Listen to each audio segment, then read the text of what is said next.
श्री स्वामी समर्थ. सर्व आत्म्यांना माझा नमस्कार.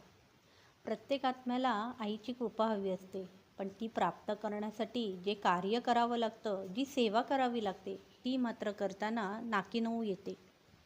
सगळं आयतं ताटात वाढून हवं असतं, काही जणांना तर भरवून देखील हवं असतं.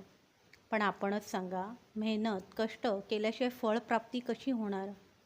काही गोष्टी आपल्याला आपल्या मनासारख्या हव्या असतील तर त्यासाठी कष्ट तर आपल्याला घ्यावेच लागतील.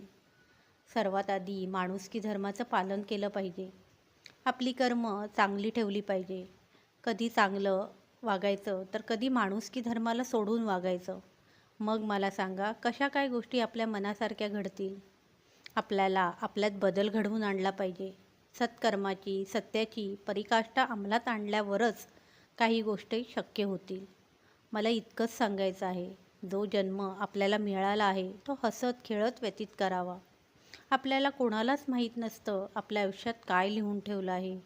पण एक गोष्ट अशी आहे जी आपल्या सर्वांना माहीत असते, ती म्हणजे जर आपली कर्म चांगली असतील तर चांगली फळप्राप्ती. म्हणूनच चांगली कर्म करत राहणंच योग्य ठरेल.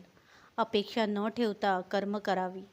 आपल्याला जे गरजेचं आहे ते आई योग्य वेळ आली की देते आणि देत राहणार, दृढ विश्वास ठेवा.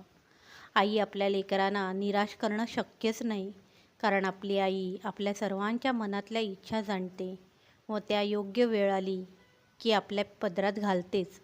कारण आईच आहे जे अशक्य ते शक्य करू शकते. श्री स्वामी समर्थ.